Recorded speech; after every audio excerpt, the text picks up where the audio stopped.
nous ce jamais et surtout merci de la confiance au bon Dieu à travers l'émission on a vu dans vous la parole où vous allez chaque jour à partir de 13h30 sur rediffusion 22h30 c'est toujours de merci de ma fils de l'homme vous a ébélé vous dans tous les 4 pays démocratiques du Congo et merci surtout na bande ko tout ba Julie Bakou ya pour accompagner biso pour ozalana biso to travailler mission on a peut équipe technique tout le côté na zanga mon côté na zalina bande ko na biso l'IDPS au isika ko to zali ko meka ko discuter na bango suspension ya décision ya PPRD parce que c'est même cas ko to zana bande ko na biso ya PPRD mais c'est jamais loupé mais c'était prévu to zana mais moi ba empêchement et certaines personnes peut baser aussi na déjà mission et tout ça na bango ba découper à la muka ba ko ya déjà na zana bango awa Fabrice Chambre bonne santé. Merci, bonjour, santé Ali Malamu, Ali Nesemo, pour parler République, pour parler Congo, pour parler intégrité du territoire national. Nous saluons d'entrée de jeu le secrétaire général il y a parti, le président Aïe, Augustin Kabouya. Il y a saluer tous les autorités non so quoi. Donc il y a bonjour et puis principalement le président national et la jeunesse Adolphe Amissi Makutano.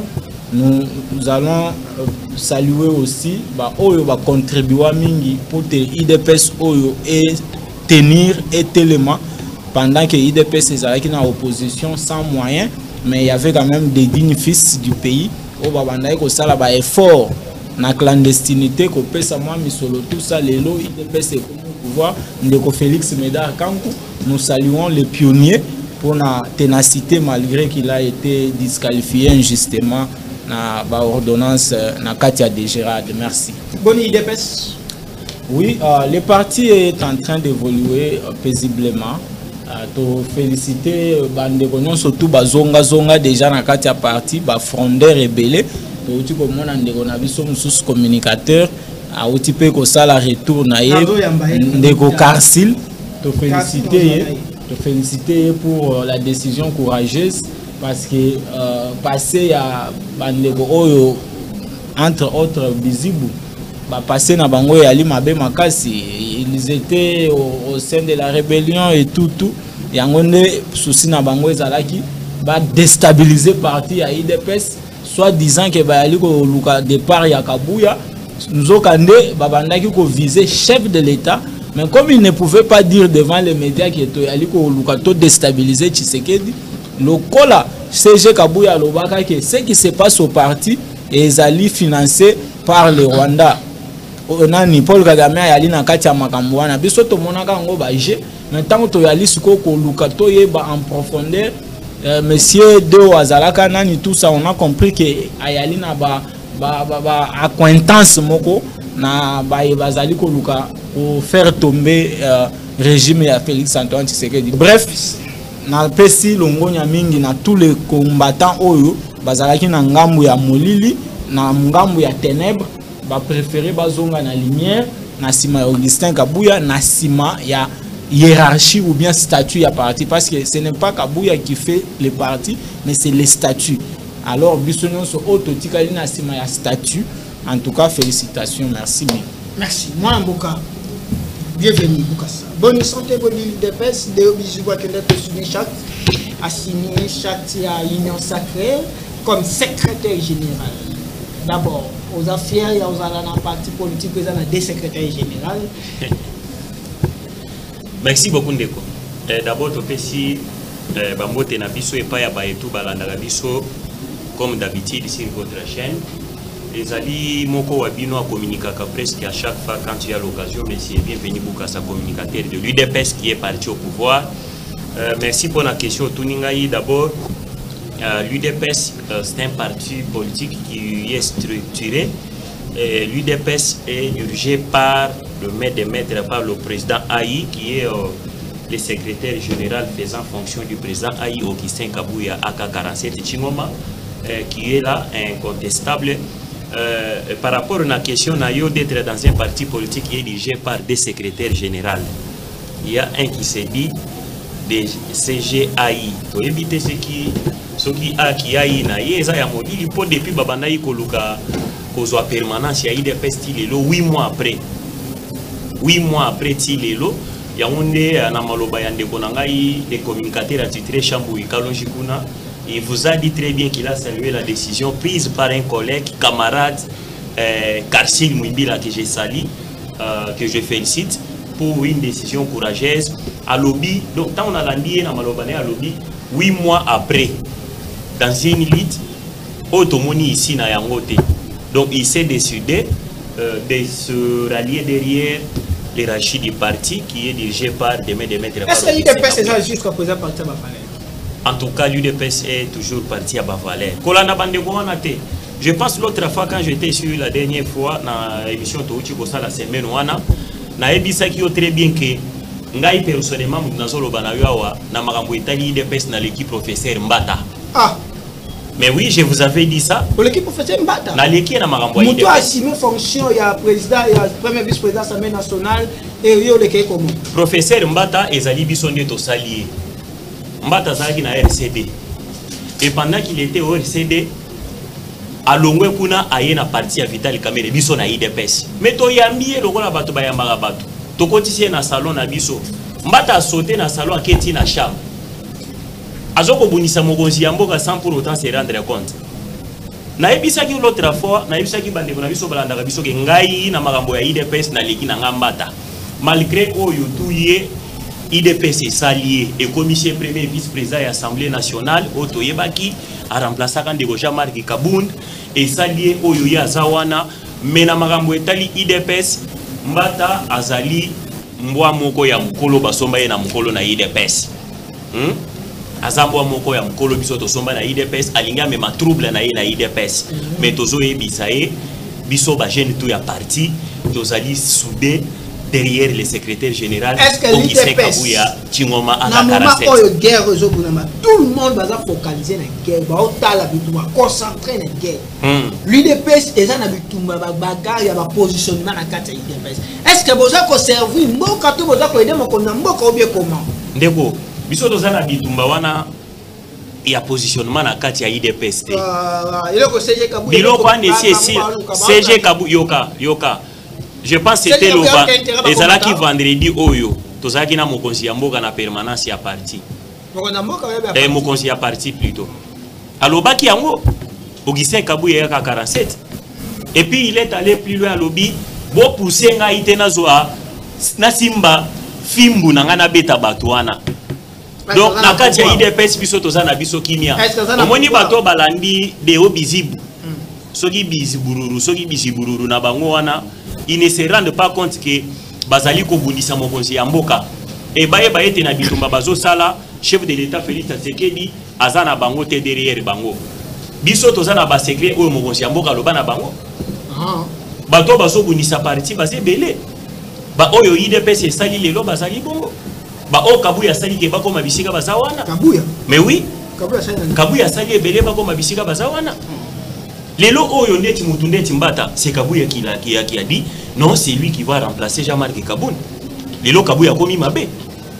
Tozana bango ebele donc nous taisons ya ko banda kotanga ka bango pamba pona opesa bango valeur mais baye te na kati ya IDPS c'est Augustin Kabuya ou rien. Maton Domingue, moi on a pesa mon point de vue par rapport au dossier à gouvernement, le président Félix Antoine Tshisekedi parce que le gouvernement s'est déjà et peut-être ce qui moment mais mon compte en banque mandé ça yo. Moi je suis journaliste indépendant. Yo donc aux arrêts devant peuple congolais ni l'UDPS ni qui que ce soit. Yo mon le président Félix Antoine Tshisekedi. C'est que gouvernement il fallait que ça battu ya ko baza compétent. Parce que mon salaire salami bien te toko ya toko critiquer gouvernement toko dénoncer makamususu. Et zo même ça peut image lit ya komba na yo. Mais la carte na bango. Botuka moi na féliciter pe monsieur Willy Bakonga. Oya zali leader ya Chapa. Oya travailla na vision mokonzi mboka à l'époque azali ministre ya PST. Jusqu'à présent zali un homme d'état malgré la critique malgré tout le monde va charger va ko chaye moi loko atika kanga pa na ye atika la jamais que ça la point de presse à défendre ou à justifier. Tout le monde a des politiciens ou sous le lot ceux qui ba simbi vraiment bien dans médias, ba message tout. Mais azamoto oyo atika la jamais ko le kana média à justifier ya tika kaka raison et ya na sima ya lokuta. Excellence le dit Bakonga. A plusieurs fois na kuta na ye na tuna ba mituna nyonso bato baloba. Na yoka réaction na ye. Na yoka sens ya compréhension na yoka analyse on peut ça pour la République démocratique du Congo sa façon à koloba. Na mituna ye quel major sala ki na moment Covid-19. Miracle mi no sala maki na moment au FCC cash. Mot d'ordre pesami. Mais yo a exécuté visuel chef d'état ou mettre en pratique le locateur d'enseignement ti le dans la fondation o yo mototé banga. Après ça va révélation et béné. Et na pesi longonya parce que azali parmi bato balanda ke émission vous la parole parmi son alobaka kombo na ye non pas parce qu'après ça kanga 100 francs bande ko tout ba yebi mais ça parmi bato o ba politicien o ba kenda sango o ba benga kabiso bazo pesa biso information na succès o baza ko yebisa biso mwana mboka die même so journaliste etala ko ton ngape na bato ba ye a so moto alobi mabe ya benga ngai surtout pour na ba dossier ba ka doter d'enseignement. Bah les mêmes belé na jouaka aya kopes ayebisa kanga matière Dieu merci oloba ki loko mo oloba ki ngo bien te tale falo sala ngo boza la kabo na vérifier pesa bongo et na signe ya reconnaissance wana na ka kozong c'est là ngo ko yebisa que non au mérité na zo c'est là parce que azo prouver biso de quoi asa capable le ce que plein na mon kontambo kalobi ka uliba konga la taboti macho eza machi kwa te sengeli ka yo beta défense wana parce que na ndingo beta ka na ukanga wa pesha kambape wana Mbappé na bango aza makasi parce que tomeko coach ba joueur rebelle ba ko katé tala batno so leki na PST boza na résultat batno so leki na ministère ya PST bino mo boza na résultat ba marche ba dossier zo ke debelé merci mona boka tozo beta dossier à suspension ya PPD tozo beta d'abord to mona ki no bosa activité na bondo Amis annoncé sous activité dans Lubumbashi. Azol Kaka légitimité a confirmé qu'il y a un président et il dépêche Azol Kaka légitimité ou bien comment. Parce que nous avons préparé une mission à Emani, Azol Kaka. Nous avons mes amis jusqu'à présent, il faut que ça ait une mission, nous avons occasion de mais dans mes cas sollicité Emani, avec une gars, Tozo Solanaye, et moi pour tout ça l'anaye. Réaction à vous. Merci mingi à Longonya mingi na président national de la jeunesse Adolphe Amissi Makutano et tous les jeunes il y a parti au pouvoir. Félicitations encore une fois parce que l'événement à Bondo est un succès pour l'ensemble de notre jeunesse.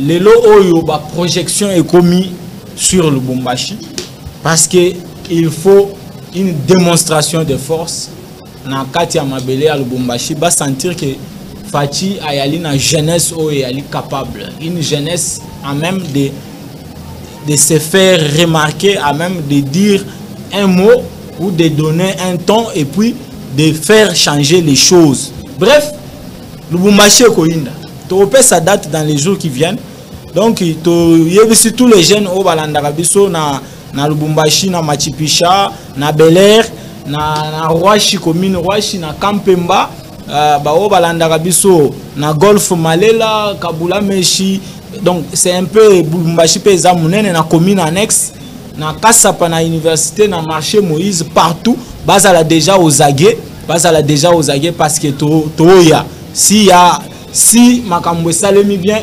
bisope tokozala sur place en compagnie. Il y a président national Adolphe Amissi Makutano. Bref, événement à Lubumbashi encore un succès, je vous rassure. Ce qui nous a pesi occasion de s'occuper de faire partir na Baïba Rosala, na président national kuna na Lubumbashi. Mais il y a que loko jeunesse ya IDPS et loko jeunesse ya Fati bachela kamayele na bango na concentration et tikala ko ratete. Et simbaka toujours donc risque ça place parce que na habité place ni président national à Repona pour manifestation et salement mais Nathalie parce que na bien Lubumbashi je crois bien que vous avez na place Moïse Tchombe pona ba o ba yebi Lubumbashi ba yebi pembeni donc na poste na Moïse Tshombe place ba. Est-ce que azo loka légitimité et pas yanani parce que ba to belé ba bien ça président Ligue des jeunes passe là mais azo loka légitimité pas yanani mais Amisi Makutano il a la confiance du secrétaire général Augustin Kaboto. Amisi Makutano ayalina Zelana Silisa. Zelana Silisa. Zela. Il a la confiance du secrétaire général de l'IDPS au Ayali na Nzela ya statut topé ya Mibeko ya parti c'est Augustin Kabuya. Il a la confiance du chef de l'État Félix Antoine Tshisekedi Tshilombo, autorité de référence. Haute autorité de référence il y a IDPS. Ba pesa ba nini wana na ngandayala. O ba pesa kape makoki ya président Aina Augustin Kabuya. Et au-delà de ça, Amisi Ayalina confiance il y a jeunesse. Vous comprenez? La jeunesse a sa confiance en son président. La jeunesse se retrouve dans le président Naye Amisi Makutano. Donc bref, ce que nous allons faire à Lubumbashi, Zamba Sunga parce que Toyali ko Lubunda pe tous à la sur place pour to reporter pe Maramongo na bande ko balanda kabisa. Donc Egosimba. Ne vous en faites pas. Et Barimère, non Barimère, parce que source fiable dans le désamité, nous avons confirmé que Koto et Balobi qui est dans Joseph Kabila, comment Koto et Joseph Kabila dans la quête. C'est l'analyse nous au salaire, est-ce que cette situation peut être des alliés légitimes ou des alliés par rapport à la précipitation? Merci beaucoup. Joseph Kabila était bel et bien à Goma.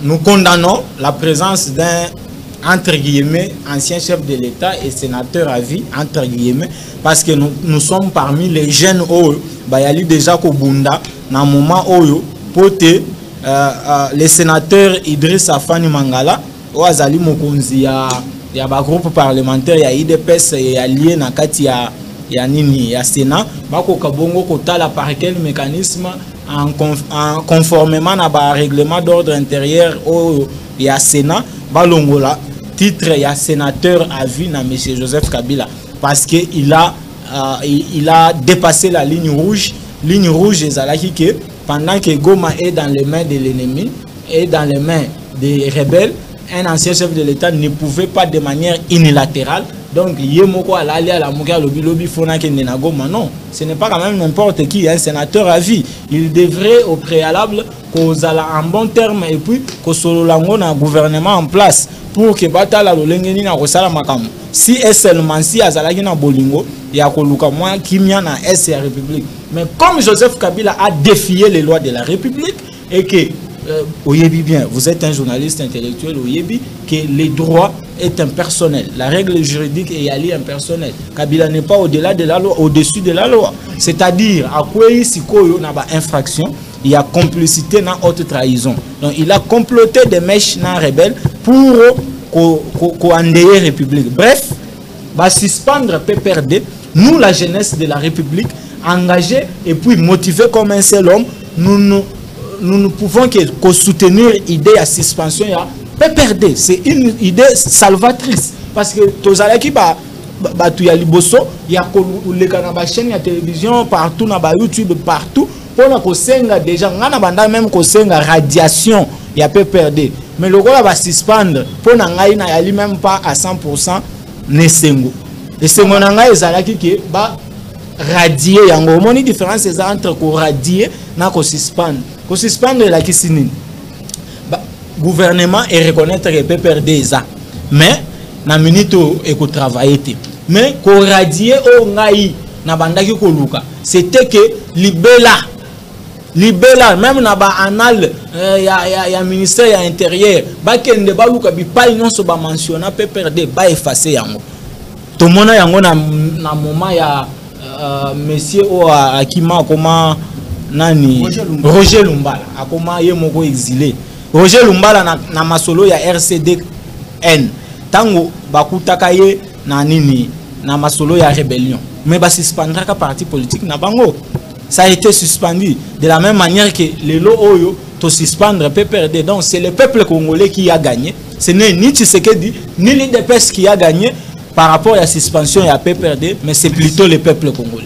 Moi, par rapport au dossier, il y a Kabila. est-ce que va poursuivre? Est-ce que tu as le gouvernement, il y a régime Nabino, par ça la propagation des faux bruits contre l'arrivée de Joseph Kabila dans Goma, ou bien il y a des décisions par précipitation? Ok, merci de dire.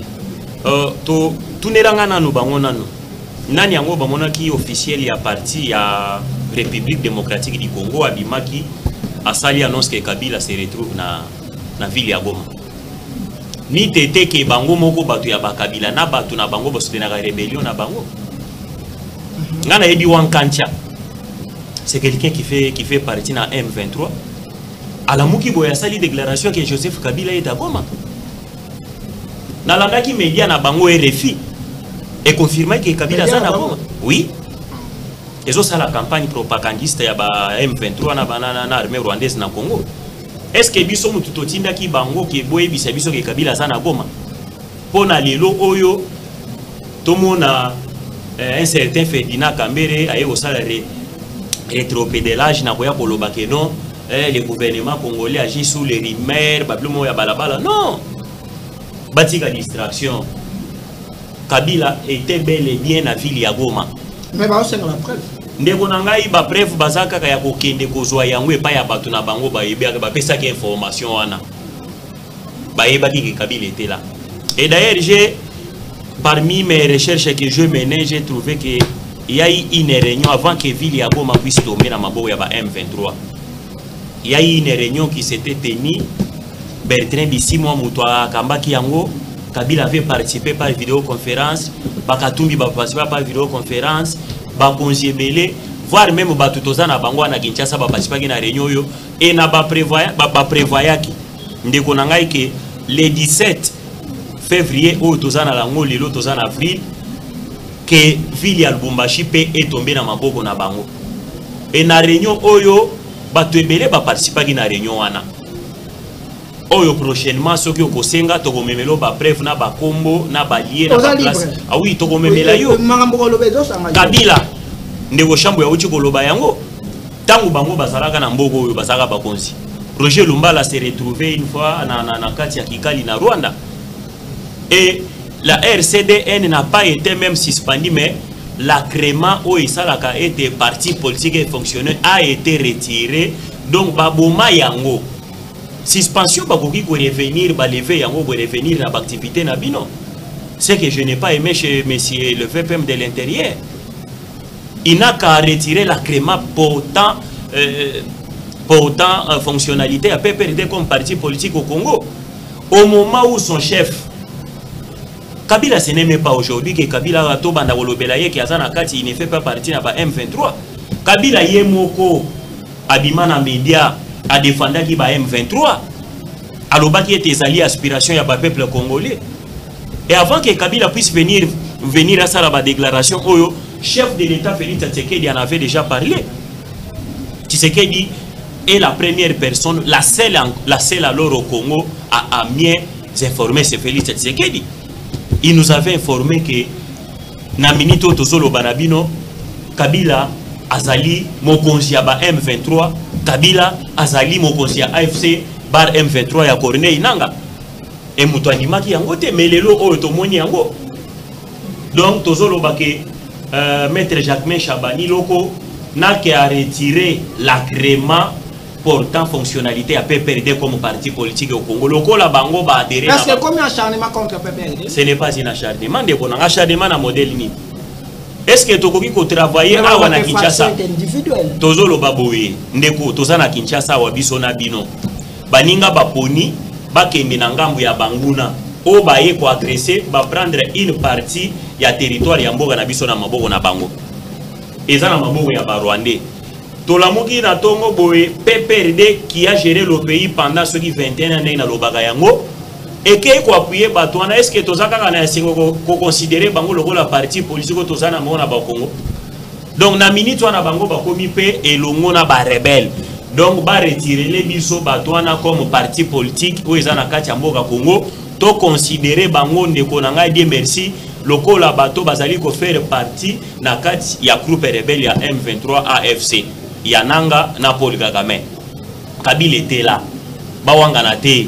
Donc, coup de chapeau na ministre de la Justice, Costa Mutamba Tungunga, où il peut prendre des décisions moyennant communiquer. Yako Senga était tous les liens appartenant à M. Kabila soient saisis. Pour Kabila Azanae, l'île est rebelle. Kabila Azanae rebelle. Et aussi, Ezaka Kabiente, Assemblée nationale, Nego Vital Kamere, Nasama Lokonde.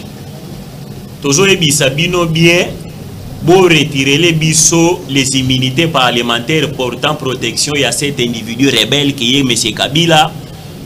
Justice et ça la Moussala Nayango. Kabila c'est un rebelle. Kabila doit être interpellé et Kabila doit rendre compte de l'appartenance naie na kati ya rebelle ya M23 na AFC ya Nanga. Donc M. Kabila komi tungisate biso tokotia yo maboko okoya wana tokotia maboko ko o rendre compte na ba Congolais. Oza no mwana mboka Congo te oza mopaya. Ozalaka no étranger depuis kala. Oyaka pona oboma Congo malgré tout ce que le Congo epesa yo. Congo ebalisa yo mwasi, Congo longola yo oyo zalaka, lelo oyo zwa ba milliards na Congo, lelo yo o choisir au simba de ko banda ko ba Congolais. IDPS na Kabila na Congo c'est éliminé. Oba ko bete na Congo. Ndeko. Omoni mutuno zoto na entre l'UDPS na Kabila na nango Congo c'est éliminé. Atoke luka. Ata OK ko. Congo ils ont regretté. Pona nini na lobi bongo. Kabila c'est parvenu sur la scène politique à Congo. Yaka na babuti yambula, yaka otu biso tout mona yango.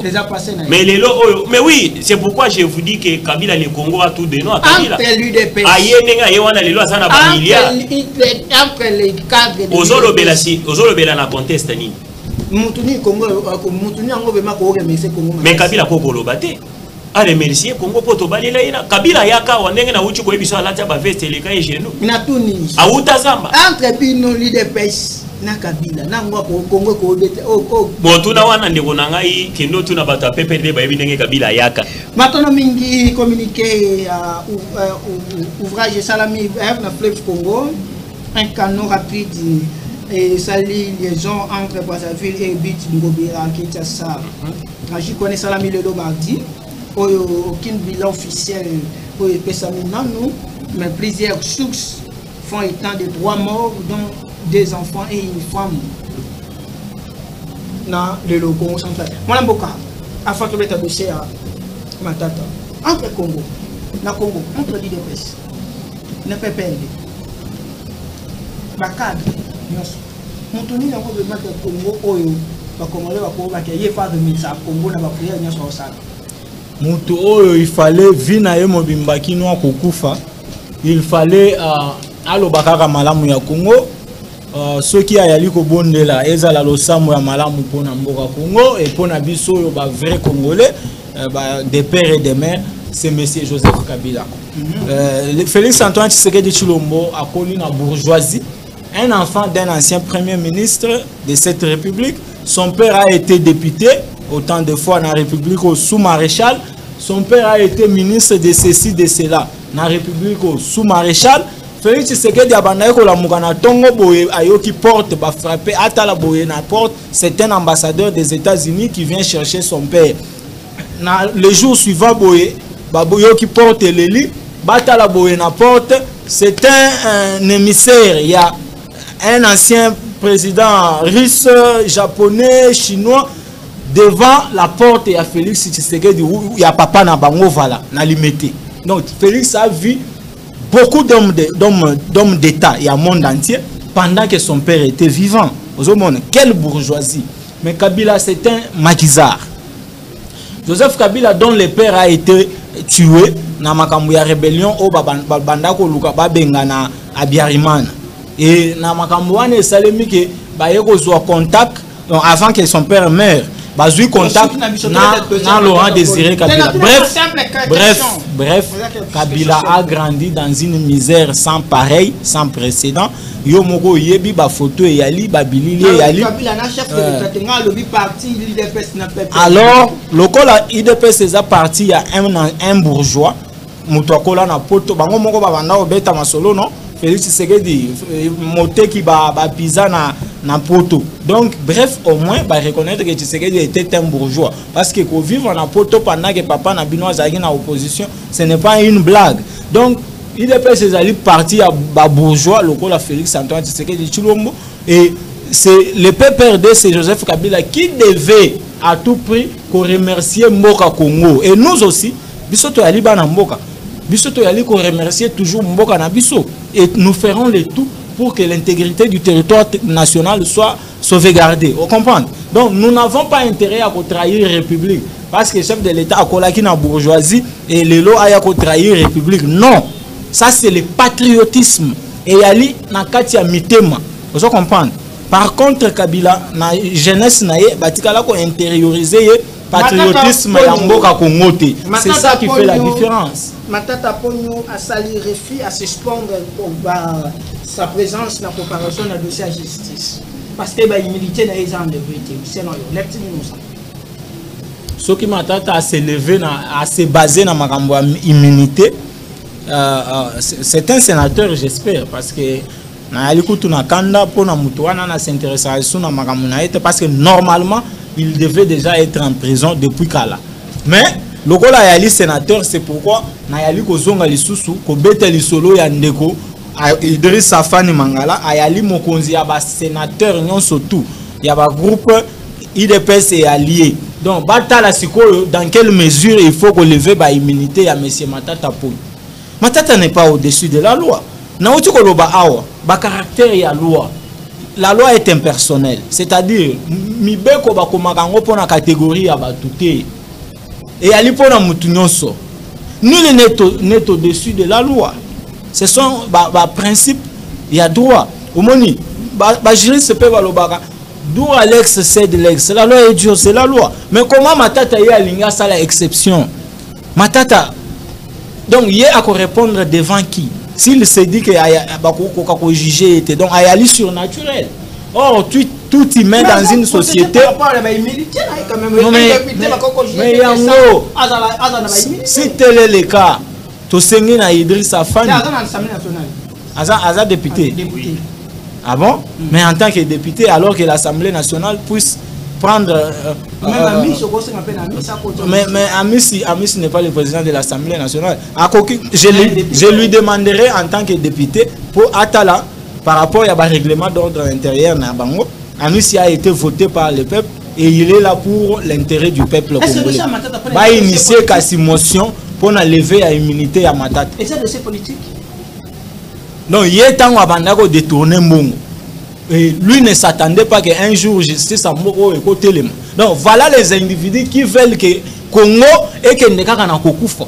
Donc pour eux, le Congo bazaki na état d'impunité garanti et béni par l'ancien chef de l'État. Cette république ne pouvait pas avoir une ascension.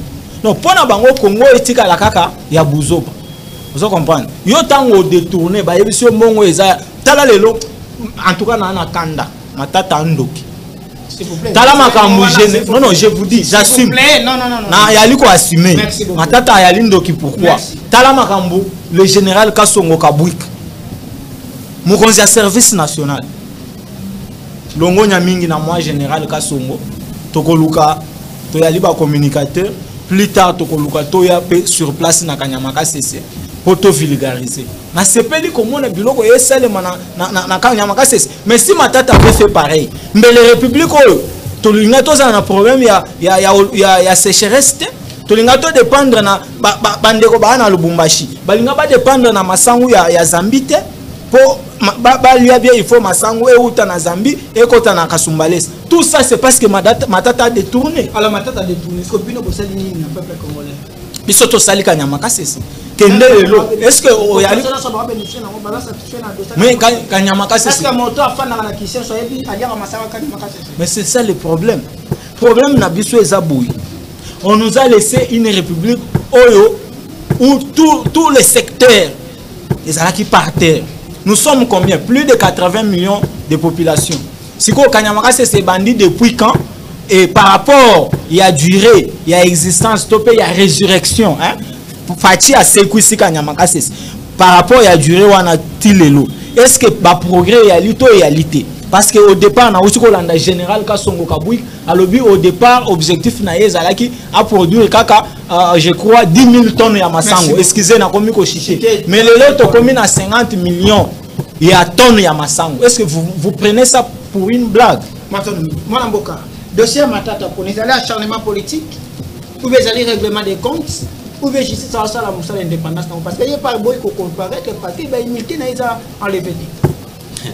Merci Ndeko. En tout cas, on a CPL pour la question qui est une question pertinente.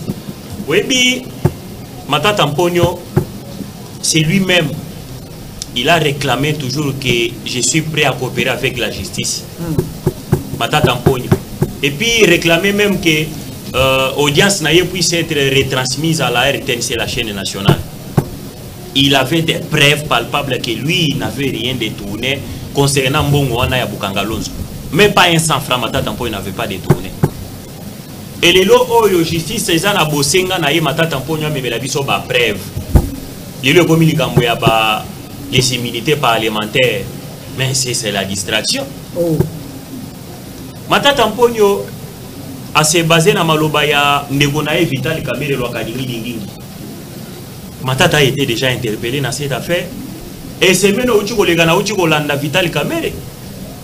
Alobaki maloba moko ya défendre nango Vital Kanani Matata Mponyo. Et Matata Mponyo a se basé na maloba wana. Oui.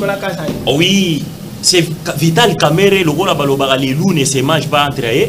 Après si ndeko na ye beki et Matata Mponyo est allé déposer une lettre lobby où il requise la compétence de la Cour constitutionnelle et une clé USB contenant les propos de Vital Kamerhe. Que Boyoka Kamerhe makambo lobby. C'est que Kamerhe a dit qu'on défendre les détournements, mais ça n'est pas Matata Mponyo. Non, parce que ça non, écoutez, parce qu'il fallait pas ça, il fallait pas. Qu'est-ce que la loi dit? Est-ce que la loi va déroger Yango? Matata Mponyo était premier ministre. Et vous allez vous attendre que Sengeli a l'ungwana no po baya. Mais pour l'instant, un député en fonction, les affaires pour lesquelles Bazali ko poursuivre ezali ko daté tant Wazalaka premier ministre, cette affaire a déjà ouverte bandakala. Matata tika distraction. Akende na ba preuve na ye na cour constitutionnelle. Lokola boyi a défier justice akende avant d'ananda koneme aye ba été et pour risquer de tourner contre lui. Hein, oui. Il doit nous amener des preuves qu'il est innocent dans cette affaire. Donc, Bandegona Baza Rolanda Biso, Bolanda distraction à Matata Mponyo. Matata Mponyo, Asala Matata Mponyo à l'État, il n'a qu'à justifier Mbongo à l'État, parce ça qui est Alone la Biso Masango Baloni et qui est Kobuka. Université privée Namboga na Bango kuna na Manyem. Merci beaucoup. 2 minutes, mot de la fin. Comme mot de la fin, Nazali Kosenga na chef de l'État était na gouvernement où Izali Koya ya Union nationale. Papa Midar Kam. C'est un pionnier de l'IDPS. Quelqu'un lelo oyo au détriment ya bateau lelo bazomona Kabuya Mabe. Papa Midar Kam a été disqualifié d'une façon malhonnête. Mais toujours au chef de l'État que c'est un papa Oyo Penza a contribué mingi na ita toujours bien pionnier de l'IDPS c'est ça pambate azali pionnier Oya Yebi Sphinx délimité abunda en cachette que l'IDPS puisse exister moyennant son propre fonds que l'IDPS est à la wana et ça la musala et ça la partie politique les lo Oyo il mérite mieux il doit bénéficier aussi d'une ordonnance présidentielle. Ceci Nabiso Yangwana a travaillé à Pesa, Oyazana, Oya Malam comme qualité, pique, intensance et puis valeur vis-à-vis de la nation congolaise. Mot de la fin. Merci beaucoup. On a remercié surtout Balandi Biso. Toyali Kosenga toujours gouvernement, il y a homme intègre, compétent et zalaté sur base il y a clientélisme. Nde omona kato betaka lisolo ya méritocratie nande ko Félix Médard Kankou ndenge ndeko utiko loloba même ba jeunes ils doivent être intégrés na kati ya gouvernement to yali na posa ya mupepe ya sika batu oyo tala mutu nano a gérer te mais na intérim a mobiliser 137% ya ba assignation na DGRAD tant que yali ko beta li solo bongo et yali esengo. Donc si on pouvait prendre les gens qui méritent, cette république allait avancer. Et quand Félix Médard a mobilisé qui assignation à 137 wana, au-delà même, c'est un plaisir. Le gouvernement a posé à misolo pour l'armée. Alors il faut des gens au bakosala musala toboyi bilongi oyo bayali kosala tapage na chantage oh non batala likambu ya regroupement taille ya ba regroupement politique na ba parti politique pour ba faire partie na gouvernement. Le long ebele excusez ebele bayali ko pesa jeunesse même ya IDPS ba mbongo pour ba sala ba déclaration ba vidéo pour na ko senga ba reconduire bango na gouvernement. Mais bango moko bazaki ba ministre ya IDPS batie ba jeune ya IDPS na ba parking ya ba ministère batie ba jeune ya IDPS wa basokola ka ba mituka na kati ya ministère parce que ce sont les mêmes jeunes ya IDPS les loto moni wa osangisa bango 100 200 personnes ba pesi bango moyennant quelque chose pour basa la déclaration pour te chef de l'état nommé bango toboyi makambo wana. Ce sont les mêmes gens qui ont nommé des personnalités au bazana expérience dans le régime financier, le rôle même dans le de Gérard. Donc nous sommes fâchés, nous la jeunesse de l'IDPS, nous réclamons la méritocratie. Matondo. Dieu merci Bemba. Fistelon. Narsuki Waledo, lobby je crois des becs aux alarmes. Matondo Mingi Bozaki tellement branché, et bien là pour la nabiche à travers l'émission à vous la parole et s'abonner à la chaîne sur YouTube.